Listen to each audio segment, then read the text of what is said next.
Setiap perjalanan ibadah selalu membawa harapan, doa yang dipanjatkan dengan air mata, dan keyakinan bahwa setiap langkah akan mendekatkan diri pada Sang Pencipta. Tetapi apa jadinya jika sebuah perjalanan suci justru berubah menjadi kisah yang penuh tanda tanya? Inilah cerita nyata yang mengguncang sebuah desa kecil di Indonesia. Sebuah rombongan jamaah umroh yang berangkat dengan niat tulus, namun pulang membawa misteri yang hingga kini belum pernah terjawab. Salah seorang di antara mereka hilang begitu saja, tanpa jejak, di tanah suci Mekah. Hilangnya bukan sekadar kehilangan fisik, tapi juga membuka luka, perdebatan, dan konflik keyakinan di antara sesama jamaah. Apakah ini pertanda? Apakah ini ujian? Atau ada rahasia gelap yang sengaja disembunyikan? Mari kita ikuti kisah penuh misteri ini. Misteri jamaah yang hilang di Mekah.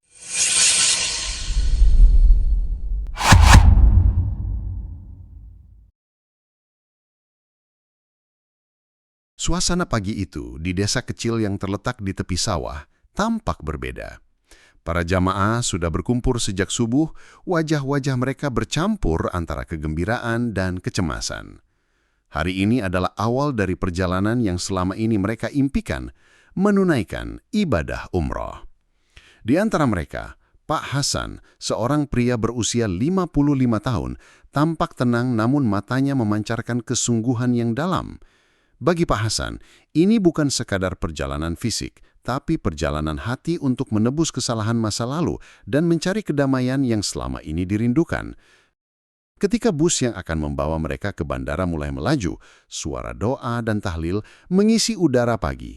Namun meskipun riuh doa, ada sesuatu yang aneh.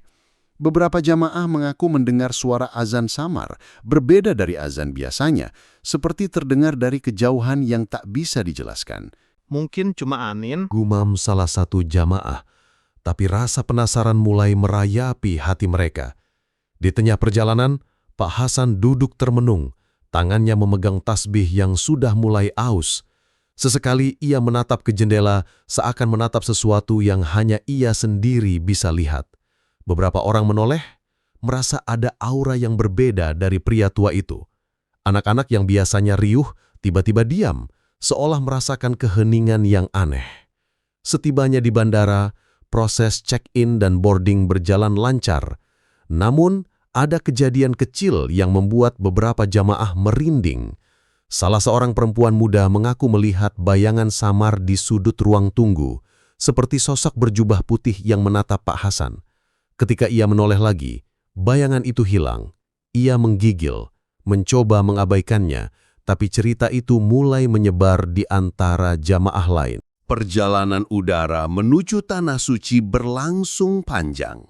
Dari atas pesawat, mereka melihat awan putih yang membentang luas dan langit seakan lebih dekat dari biasanya. Pak Hasan terus berdoa dalam hati. Bisikan-bisikan doa terdengar lembut dari mulutnya. Namun, di balik doa itu, ada kegelisahan yang tak ia ungkapkan kepada siapapun. Sesuatu di hatinya berbisik. Sesuatu yang membuat udara di sekitarnya terasa lebih berat.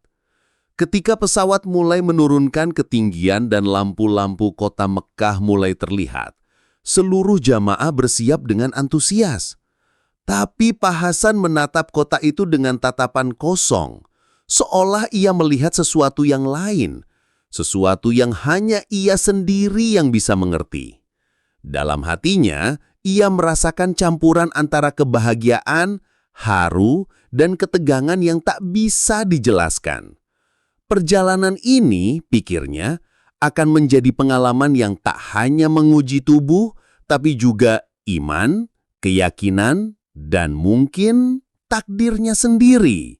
Pesawat akhirnya mendarat dengan lembut di Bandara King Abdul Aziz, Jeddah. Suara takbir dan riuh rundah jamaah memenuhi ruang kedatangan. Namun bagi Pak Hasan, semua terasa hening. Ia menatap keluar jendela pesawat sejenak, melihat gurun yang luas dan langit yang terbentang tak bertepi. Hatinya bergetar, bukan hanya karena kebahagiaan, tapi juga karena bisikan samar yang terus ia dengar sejak perjalanan dari desa. Suara itu lembut namun tegas, seolah memanggilnya dari jauh.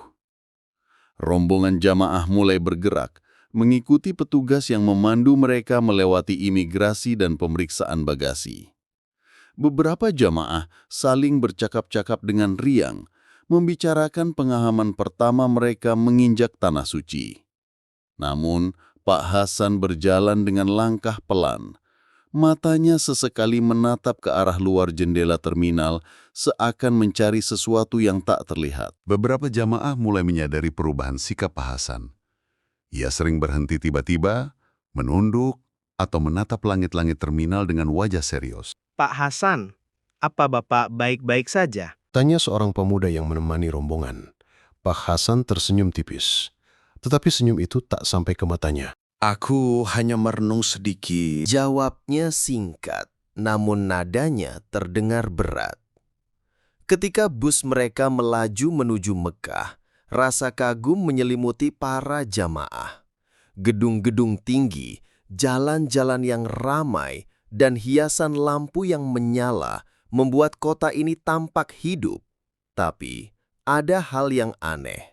Beberapa jamaah mengaku merasakan hawa dingin yang datang tiba-tiba, meski matahari tengah terik di luar. Seorang anak kecil menatap Pak Hasan dan berbisik. Kakek, aku rasa ada yang mengikuti kita. Pak Hasan hanya menoleh sebentar. Matanya menatap jauh ke arah horizon. Setibanya di hotel, para jamaah mulai menaruh koper mereka, membersihkan diri dan bersiap untuk sholat. Pak Hasan duduk di balkon, menatap Ka'bah yang terlihat dari kejauhan. Rasa damai dan ketegangan bercampur dalam dadanya. Ia merasa seperti berada di persimpangan antara dunia nyata dan sesuatu yang lain. Sesuatu yang tak bisa dijelaskan dengan kata-kata. Malam itu, setelah jamaah lain tidur, Pak Hasan keluar ke balkon lagi. Angin malam yang dingin mengelus wajahnya. Tiba-tiba, ia mendengar suara bisikan yang lebih jelas daripada sebelumnya. Datanglah, jangan ragu. Jantungnya berdegup kencang, antara takut dan penasaran. Ia tahu, perjalanan ini bukan sekadar ritual ibadah biasa. Ada sesuatu yang menunggu, sesuatu yang mungkin akan mengubah hidupnya, atau bahkan menentukan nasibnya selamanya. Beberapa jamaah lain mulai memperhatikan perubahan Pak Hasan. Mereka berbicara di antara mereka sendiri, bertanya-tanya apakah ia terlalu khusyuk atau apakah ada hal lain yang membuatnya berbeda. Apa yang sebenarnya dirasakan Pak Hasan? Bisikan apakah itu hidayah atau peringatan gaib? Pagi itu, udara di Mekah terasa lebih segar dari sebelumnya. Suara takbir menggema di sepanjang jalan menuju Masjidil Haram. Jamaah mulai bersiap untuk menunaikan ibadah tawaf. Pak Hasan berjalan di antara mereka. Wajahnya tenang, namun matanya memancarkan fokus yang tajam. Beberapa jamaah mulai merasa ada aura berbeda di sekelilingnya, seperti magnet yang menarik perhatian, tapi sekaligus menimbulkan rasa was-was. Ketika mereka memasuki halaman Masjidil Haram, keramaian tampak tak terkira. Suara langkah kaki, lantunan doa dan seruan azan menyatu menjadi simfoni spiritual yang membius siapa saja yang mendengar. Pak Hasan tampak semakin hening, hampir seperti terserap ke dalam energi tempat suci itu.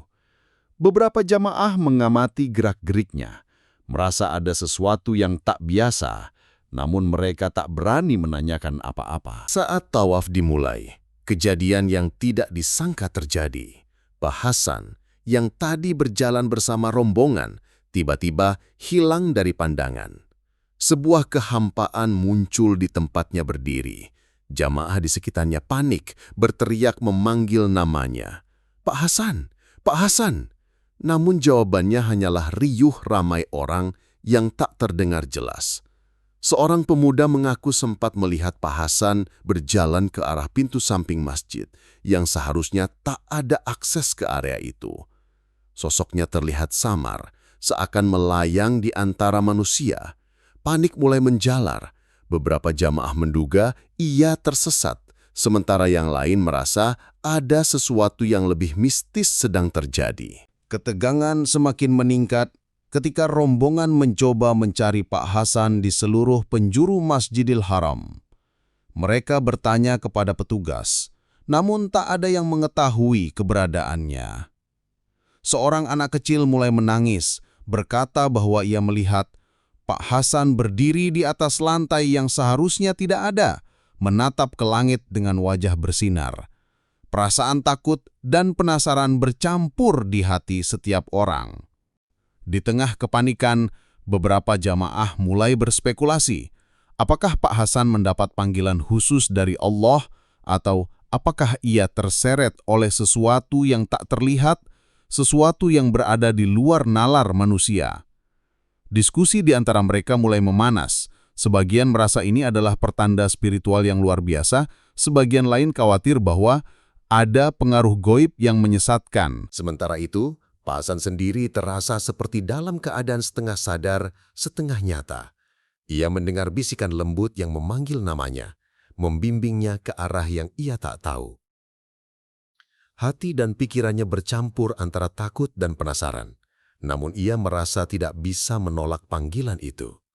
Kehilangan Pak Hasan di Masjidil Haram bukan hanya meninggalkan kekosongan fisik, tetapi juga menimbulkan gejolak emosional di antara jamaah. Rombongan yang tadinya kompak kini terbagi menjadi beberapa kubu, masing-masing memaknai kejadian itu dengan cara berbeda. Sebagian jamaah yakin Pak Hasan mendapat panggilan khusus dari Allah. Mereka berbisik di sudut-sudut hotel, menceritakan penglihatan anak kecil yang melihat Pak Hasan berdiri di atas lantai yang tak ada, dengan wajah bersinar. Mungkin beliau dipilih untuk sesuatu yang besar, ujar seorang perempuan tua dengan mata berkaca-kaca. Mereka menilai ini sebagai kehormatan, bahkan rasa haru menyelimuti hati mereka. Namun tidak semua sepakat. Beberapa jamaah lain mulai merasa curiga dan takut. Mereka berbicara di belakang, membahas kemungkinan Pak Hasan tersesat, atau lebih buruk, terseret oleh sesuatu yang tak terlihat. Kita harus mencari tahu. Jangan sampai ada pengaruh sesat atau gangguan gaib. Kata seorang pemuda dengan nada serius. Ketegangan mulai terasa, bahkan ada pertengkaran kecil yang muncul di antara anggota rombongan. Situasi semakin rumit ketika seorang pemuda mengungkapkan hal yang lebih menakutkan. Ia menemukan catatan harian Pak Hasan yang ditinggalkan di koper. Tulisan itu dipenuhi kegelisahan dan bisikan-bisikan yang terdengar seperti doa dan peringatan sekaligus. Beberapa kata membuat bulu kuduk merinding. Aku dipanggil, tak bisa kembali, harus di sini. Catatan itu memicu perdebatan sengit. Apakah Pak Hasan dipanggil oleh Tuhan atau terseret oleh sesuatu yang berbahaya? Ketegangan memuncak ketika para jamaah mulai menuduh satu sama lain. Mereka yang percaya pada panggilan ilahi menganggap yang skeptis terlalu keras kepala dan kurang iman. Sementara kelompok skeptis menuding yang lain mudah terbuai sugesti atau tak mampu berpikir rasional. Rombongan yang tadinya rukun kini terpecah, dan suasana penuh emosi yang campur aduk membuat perjalanan ibadah menjadi tidak nyaman. Di tengah konflik, seorang ustadz yang membimbing jamaah mencoba menenangkan mereka. Ia mengingatkan bahwa yang tersisa hanyalah doa, kesabaran, dan tetap memegang iman. Namun ketegangan tidak hilang begitu saja. Rasa penasaran, takut, dan misteri yang mengitari Pak Hasan terus membayangi setiap langkah mereka. Sementara itu, Pak Hasan sendiri masih berada dalam keadaan yang tak bisa dijelaskan. Bisikan yang memanggilnya semakin jelas, dan setiap langkahnya seakan diarahkan oleh sesuatu yang tak terlihat. Ia tidak takut, tetapi ada campuran haru, kagum, dan ketegangan yang membuatnya merasa berada di ambang dunia nyata dan dunia yang lain. Apakah konflik di antara jamaah akan memecah rombongan? Dan yang lebih penting, apa yang sebenarnya sedang dialami Pak Hasan di balik keramaian Masjidil Haram? Malam itu, Suasana hotel rombongan terasa berat. Jamaah mulai letih, bukan hanya karena aktivitas ibadah, tetapi juga karena konflik yang belum mereda sejak hilangnya Pak Hasan. Sebahagian jamaah masih yakin beliau dipanggil secara gaib. Sebahagian lain berusaha meyakinkan diri bahwa ia tersesat dan perlu dicari. Namun, tak seorang pun benar-benar tahu jawabannya. Di tengah kebingungan itu, seorang jamaah bernama Sulaiman mengalami mimpi yang begitu nyata. Ia bermimpi melihat Pak Hasan berdiri tegak di depan Ka'bah. Wajahnya bercahaya seakan disinari rembulan. Namun, di belakangnya ada bayangan hitam tinggi menjulang. Bentuknya tak jelas, hanya siluet gelap yang menempel seperti bayangan setia. Dalam mimpi itu, Pak Hasan menoleh, tersenyum, lalu berkata pelan, "Aku tidak bisa kembali, doakan aku." Sulaiman terbangun dengan tubuh berkeringat, hatinya berdebar kencang, dan wajahnya pucat pasi. Ketika mimpi itu ia ceritakan kepada jamaah lain, suasana semakin kacau. Ada yang menganggap itu tanda Pak Hasan sudah mencapai makom tinggi. Ada pula yang khawatir bayangan hitam itu justru pertanda buruk. Diskusi kembali memanas dan perasaan cemas semakin menebal. Tak berhenti di situ. Keesokan paginya, seorang jamaah lain menemukan sesuatu di kamar Pak Hasan. Sebuah buku catatan kecil terselip di antara pakaian lipatannya. Saat dibuka, tulisan tangan Pak Hasan memenuhi halaman-halaman itu.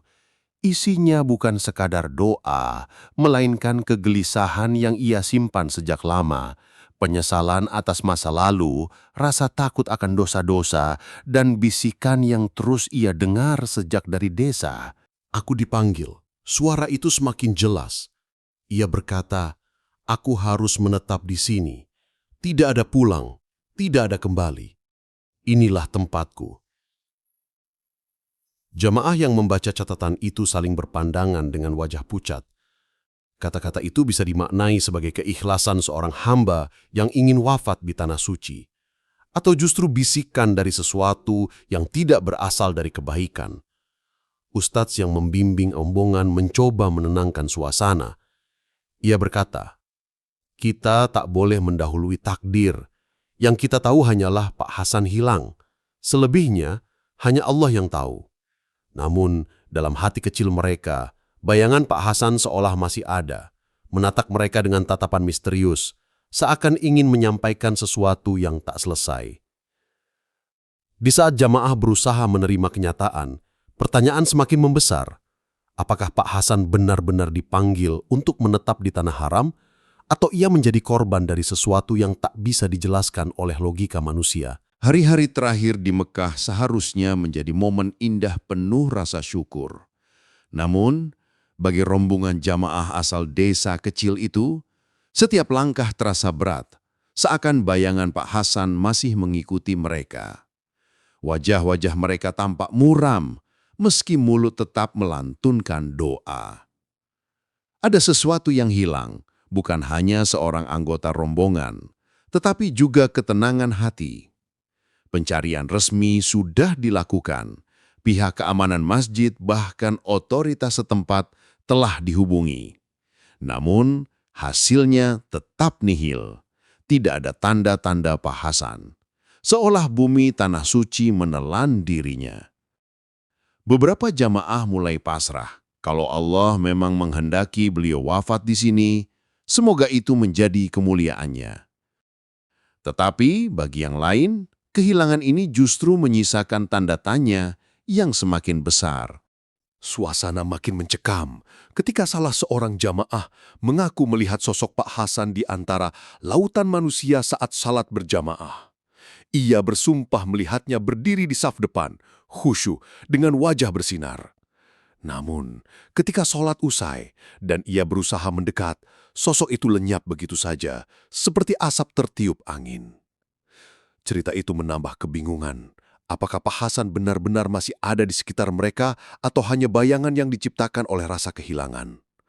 Malam terakhir menjelang keberangkatan pulang, rombongan berkumpul di lobi hotel. Ustadz yang membimbing mereka memberikan tausiah singkat. Suaranya berat, matanya berkaca-kaca. Saudaraku, perjalanan ini memberi kita pelajaran besar. Ibadah bukan hanya soal fisik, tapi juga ujian batin. Kita telah kehilangan Pak Hasan, namun kita tidak kehilangan doa. Jangan biarkan perbedaan tafsir memecah kita. Serahkan semua kepada Allah. Hening menyelimuti ruangan. Beberapa jamaah menitikkan air mata, ada yang mengangguk, ada pula yang hanya terdiam dalam pikiran masing-masing. Namun, jauh di dalam hati, misteri itu terus menggelayut. Kemana sebenarnya Pak Hasan pergi? Ketika rombongan bersiap menuju bandara, seorang perempuan tua mendadak berhenti di depan hotel. Ia menoleh ke arah Ka'bah yang masih terlihat samar dari kejauhan. Bibirnya bergetar, lalu ia berbisik lirih. "Lihat, dia ada di sana." Jamaah lain menoleh, tetapi tak seorang pun melihat apa-apa. Hanya sang perempuan yang terus menatap dengan mata basah seolah menyaksikan sesuatu yang tak kasat mata. Pesawat yang membawa rombongan pulang akhirnya terbang meninggalkan Tanah Suci. Suasana di dalam kabin sunyi, tidak seperti ketika berangkat dulu. Setiap orang larut dalam doa dan pikiran masing-masing. Di kursi kosong yang seharusnya ditempati Pak Hasan, seakan masih terasa kehadiran dirinya. Tasbih tuanya yang tertinggal pun kini dibawa Ustadz sebagai kenangan yang tak akan terlupakan. Dan di sanalah cerita ini menggantung. Apakah Pak Hasan benar-benar mendapat panggilan khusus, hilang dalam kemuliaan ibadah, atau ia terseret oleh sesuatu yang misterius di luar nalar manusia? Tidak ada yang tahu. Yang pasti, nama Pak Hasan akan selalu dikenang. Kisahnya menjadi bisikan di antara jamaah. Cerita yang dibawa pulang ke desa, lalu menyebar menjadi legenda yang membuat bulu kuduk merinding setiap kali diceritakan kembali. Di balik perjalanan suci, selalu ada misteri yang tidak terjawab. Apakah itu ujian iman atau rahasia yang hanya Allah yang tahu? Kita takkan pernah benar-benar mengerti. Kini, bertahun-tahun sudah berlalu sejak peristiwa itu. Tidak ada yang tahu kemana perginya Pak Hasan. Tidak ada catakan resmi, tidak ada jasad, tidak ada kepastian. Sebagian orang percaya ia dipanggil Allah dengan cara yang mulia, menjadi tamunya yang tidak pernah kembali. Sebagian lagi berbisik bahwa ada sesuatu yang tidak kasat mata, sesuatu yang mungkin hanya terjadi di Tanah Suci. Yang jelas, sejak saat itu, setiap kali nama Pak Hasan disebut, rasa haru dan merinding selalu hadir. Tasbih tuanya masih disimpan dengan penuh hormat, menjadi pengingat akan misteri yang tak terpecahkan. Dan kisah ini pun menjadi legenda di kampung halaman mereka. Diceritakan dari mulut ke mulut hingga membuat siapapun yang mendengarnya bertanya dalam hati. Apakah perjalanan ibadah selalu sesuci yang kita bayangkan? Ataukah di balik doa dan sujud tersimpan misteri yang hanya Allah sendiri yang tahu jawabannya? Inilah misteri yang tidak pernah terjawab. Kisah nyata yang meninggalkan jejak abadi.